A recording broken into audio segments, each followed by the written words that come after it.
Hello বন্ধুরা,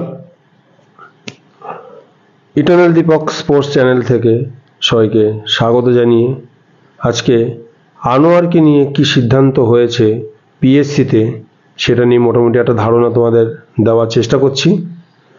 তো আজকে পিএসসিতে যে আলোচনা হলো তাতে যা উঠে এসছে তাতে আপাতত কিছুটা হলেও মোহনবাগান অ্যাডভান্টেজ কিছুটা হলেও পেয়ে গেল, কারণ পিএসসি ঘোষণা করে দিয়েছে আনোয়ারের যে টার্মিনেশন সেটা ছিল অবৈধ।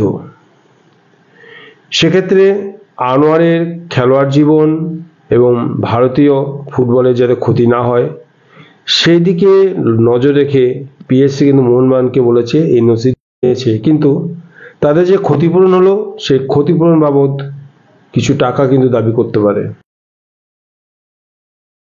বিভিন্ন মহল থেকে মোহনবাগান প্রায় 20 কোটি টাকা কিন্তু ক্ষতিপূরণ হিসেবে দাবি করতে পারে। পিএসসি এই ব্যাপারে কি সিদ্ধান্ত নেয় সেটাই দেখার। তা পিএসসি কিন্তু দুটো ক্লাবকে এই মুহূর্তে শোকজ করলো। সে দুটি ক্লাব হচ্ছে ইস্টবেঙ্গল এবং দিল্লি এফসি। আনোয়ারকেও বলা হয়েছে তাদের সাপেক্ষে 5 দিনের মধ্যে যুক্তি দিতে, এবং এই যুক্তিতে যদি সন্তুষ্ট হয় পিএসসি সেক্ষেত্রে কি সিদ্ধান্ত নেয়, এবং যদি সন্তুষ্ট না হয় সেক্ষেত্রে পিএসসি কি সিদ্ধান্ত নেবে সেটাই দেখার। আপাতত বিভিন্ন মহল থেকে বিভিন্ন সূত্র থেকে যা জানা যাচ্ছে, যা বোঝা যাচ্ছে তাতে মোহনবাগানের যে দাবি করা এই বিপুল পরিমাণ ক্ষতিপূরণ, সে ক্ষতিপূরণ কিন্তু এই দুই ক্লাবকেই আলোচনা করে দিতে হতে পারে। সেক্ষেত্রে ইস্টবেঙ্গল এবং দিল্লি এফসি কি সিদ্ধান্ত নেয় সেটাই কিন্তু দেখার।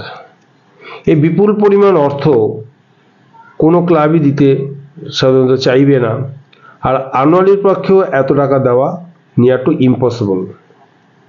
সেক্ষেত্রে আনোয়ার আলীর কিন্তু ফুটবল জীবন একটা প্রশ্ন চিহ্নের সামনে দাঁড়িয়ে পড়েছে। মোহনবাগান যদি তার ক্ষতিপূরণের পরিমাণ একটু কমায় তাহলে ইস্টবেঙ্গল এবং দিল্লি এফসির পক্ষে এই ক্ষতিপূরণ দেওয়াটা হয়তো সম্ভব হতে পারে, এবং আনোয়ার কিন্তু ইস্টবেঙ্গলে সই করে খেলা শুরু করে দিতে পারে।